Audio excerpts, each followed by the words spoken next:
दोस्तों, क्या आपको पता है आपका जो एनआरआई अकाउंट है इस पे आपको तो सेविंग्स इंटरेस्ट 3 या ज्यादा से ज्यादा 4% का मिलता है।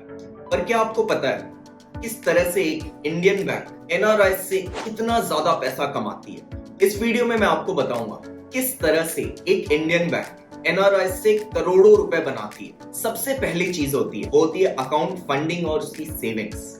जितने पैसे आप अपने अकाउंट में रखते हो उस पे बैंक आपको एक इंटरेस्ट तो पे करती है, लेकिन उससे कहीं ज्यादा उन्हीं पैसों को यूटिलाइज करके बैंक अपनी इनकम बनाती है। अब बताता हूँ ये कैसे होता है। यहाँ पे दो रूल्स हैं जो इम्प्लीमेंटेड है आरबीआई की तरफ से। इस रूल को बैंक्स को तो फॉलो करना ही करना है। ये रूल है सीआरआर और एसएलआर। सीआरआर होता है आपका कैश रिजर्व रेशियो। आरबीआई कहती है कि चाहे जितना भी पैसा बैंक में आ रहा हो, टोटल सम, उसका 4% बैंक को आरबीआई के साथ रिजर्व रखना है। जब बात करते हैं एसएलआर की, तो एसएलआर होता है स्टैट्यूटरी लिक्विडिटी रेशियो। यहाँ पे आरबीआई कहती है बैंक को कि चाहे कुछ भी हो जाए, आप 18% अपने एसेट्स का लिक्विडिटी रखोगे अपने पास। ऐसा क्यों कहा जाता है? आप सोचो, अगर बैंक के पास 100 रुपए आ रहे हैं, अब 100 रुपए में से पूरा का पूरा 100 रुपए बैंक ने कहीं इन्वेस्ट कर दिया और बैंक के किसी कस्टमर उसके पास आए जिन्हें की इमीडिएटली फंड्स चाहिए, तो बैंक कैसे देगी? और यहाँ पे एक सिचुएशन आती है जिसे हम कहते हैं बैंक फेलियर। ऐसी सिचुएशन कई बैंक्स के साथ पास्ट में हुई, जिसमें कि बैंक ने सारी की सारी लिक्विडिटी इन्वेस्ट कर रखी लोन के तौर पे और किसी और एसेट में इन्वेस्ट कर रखा था कि बैंक उसके ऊपर प्रॉफिट बना सके, और ये एक फेलियर मॉडल था। तभी जाकर आरबीआई ने ऐसे लॉज इंप्लीमेंट किए कि आपको कम से कम 18% एसएलआर के अंडर अपने पास लिक्विडिटी रखना है, प्लस 4% आरबीआई के पास आपको कैश रखना है रिजर्व करके। तो ओवरऑल अगर आप देखो तो 100 रुपए में 22 रुपए बैंक को सेफ रखने होते हैं, या तो एसेट के फॉर्म में या फिर कैश के फॉर्म में। रेस्ट बचते हैं 78%। इस 78% को बैंक यूटिलाइज करती है। अब वो यूटिलाइज कैसे करती है? आपको तो वो 3 से 4% दे रहे हैं, पर सेम चीज सेकंड फंडामेंटल जो बैंक का होता है वो है लोन।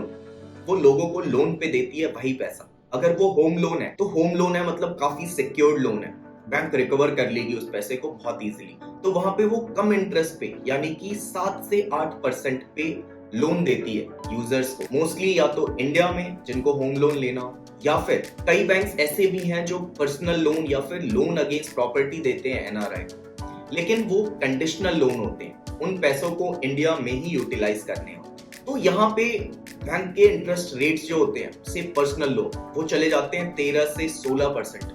आपको कितने मिलते हैं? 3 से 4%। रेस्ट जो अर्निंग है, रेस्ट जो इनकम है, वो पूरी की पूरी बैंक की।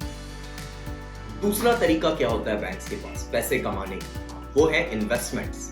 जब आप फिक्स डिपॉजिट करते हो तो फिक्स डिपॉजिट में बैंक को एक गारंटी मिल गई, कहीं ना कहीं आप बाउंड हो। आपने जो भी पैसे इन्वेस्ट करे वो एक टाइम बीइंग तक बैंक के पास है। उस पे बैंक कॉल ले सकती है कि अब इन पैसों को कैसे मल्टीप्लाई करे, कहाँ कहाँ इन्वेस्ट कर सकते। तो फिक्स डिपॉजिट एक सबसे बड़ा एसेट है बैंक के लिए, जहाँ पे कि उनको गारंटी मिलती है, जहाँ उनको एक श्योरिटी मिलती है कि इतना पैसा तो एटलीस्ट बैंक के पास पड़ा है। और आज भी 20% एनआरआई के सेविंग्स जो है वो फिक्स डिपॉजिट्स में पड़े होते हैं। दूसरी चीज जो आज के दिनों में आप देखोगे इन्वेस्टमेंट में जो बैंक ऑफर करती है वो है म्यूचुअल फंड और साथ में स्टॉक्स, यानी कि सिक्योरिटीज का अकाउंट। जब आप सिक्योरिटीज का अकाउंट ओपन करते हो तो आपको एक अकाउंट ओपनिंग फी होती है जो पे करनी पड़ती है। दूसरा, हमेशा ही एक ब्रोकरेज चार्ज होगा जब भी आप बाय करोगे या सेल करोगे, उसके ऊपर बैंक्स अर्न करते हैं। बॉन्ड्स, काफी सारे बैंक्स हैं जो कि आपको बॉन्ड्स ऑफर करते हैं। जब आप बॉन्ड्स खरीदते हो उसके ऊपर एक फीस होती है। जब आप उन्हीं बॉन्ड्स को लिक्विडेट करते हो तो उसके ऊपर भी बैंक्स अर्न करते हैं।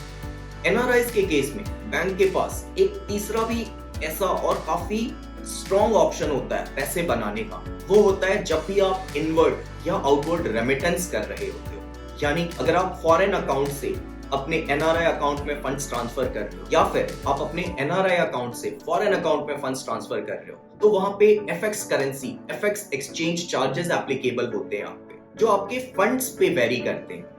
एग्जाम्पल, उसके स्लैब्स बने होते हैं। अगर आपने 50,000 से नीचे के फंड तो उसमें आपको थोड़ा ज्यादा करेंसी चार्जेस पे करना पड़ता है। अगर आप 5 लाख से नीचे बट 50,000 से ऊपर के ट्रांजैक्शंस कर रहे हो तो उस पे आपको और थोड़ा कम एफएक्स चार्जेस भरने पड़ते हैं। पर जब आप बड़े टिकट साइज की बातें करो, जब आप 50 लाख 1 करोड़ इस टाइप के ट्रांजैक्शंस करते हो, वहाँ पे बैंक्स अपने मार्जिन्स कम करती है क्योंकि ओवरऑल उनका अच्छा पैसा बन रहा होता है। टिपिकली ये जो रेट्स हैं ये 1 रुपए से ₹1.25 के बीच जाते हैं। लेकिन एक बात है ऐसी जो शायद आपको पता ना हो, जब आप बड़े ट्रांजैक्शंस करते हो इंडिया से बाहर या फिर बाहर से आप इंडिया लेकर आते हो वो पैसे, तो यहाँ पे बैंक ये जो हर आपके डॉलर पे 1 रुपए चार्ज कर रही है, आप वहां पे नेगोशिएट कर सकते हो। This is an option that you have. आप अपने आरएम से बात कर सकते हो कि मुझे इतने फंड्स ट्रांजैक्ट करने हैं और आप अपनी एफएक्स लायबिलिटी जो है करेंसी कन्वर्जन की, आप उसको डिक्रीज कर सकते हो, आप उसको और लो कर सकते हो। 50 पैसे 40 पैसे पे भी बैंक्स काम करती हैं अगर आपके फंड्स ट्रांजैक्शन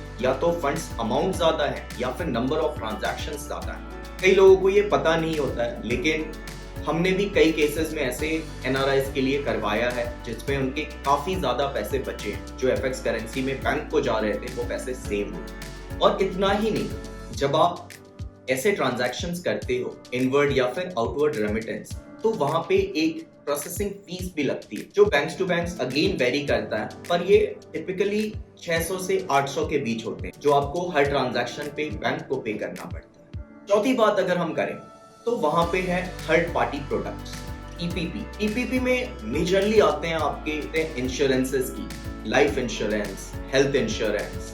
यहाँ पे भी बैंक जब भी आप इंश्योरेंस कराते हो, भले उनके पार्टनर्स के थ्रू कराओ, तो बैंक्स अपना एक कट बनाती है जो बैंक का प्रॉफिट होता है। आपको एक और मेजर फैक्टर बताऊं मैं जो कि बहुत बड़ा अर्निंग मॉडल है बैंक का, वो है उसके खुद के एक्सेसरीज और ट्रांजैक्शंस।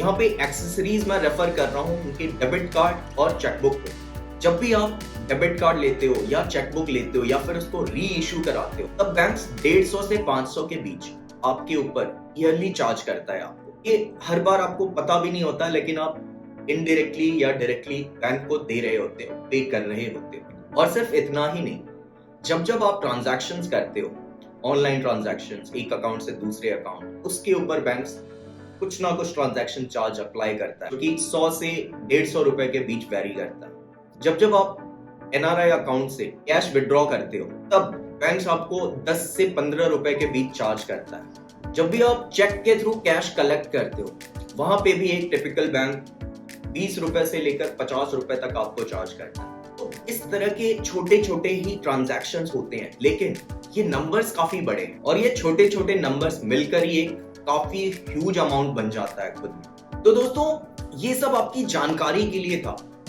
कि अगर आपके फंड के एनआरआई अकाउंट में पड़े हैं तो उसके ऊपर आप नहीं कमाते हो, बैंक कमाता है। आपके लिए बेस्ट चीज होगा कि आप अपने एनआरआई अकाउंट के फंड्स को यूटिलाइज करो, कहीं ऐसी जगह इन्वेस्ट करो जहां पे कि 3-4% का डबल, ट्रिपल, 4x इस टाइप के रिटर्न्स आपको मिल सके। अगर आप ऐसा करते हो तो ना ही आप एक अच्छा कॉर्पस बनाते हो, पर अपने फंड्स को अच्छी तरह से यूटिलाइज भी करते हो। आज की डेट में 25 लाख से ऊपर एनआरआईज इंडिया में इन्वेस्ट करते हैं और उसका रीजन ये है कि बाहर उनको ये रिटर्न्स नहीं मिलते जो उनको इंडिया में आज मिल रहे हैं।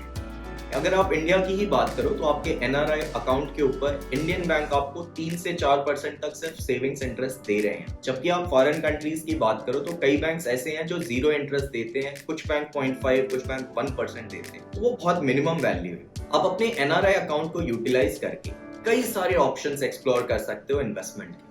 तो मैं आपको सजेस्ट करूंगा एक डाइवर्सिफाइड पोर्टफोलियो बनाओ।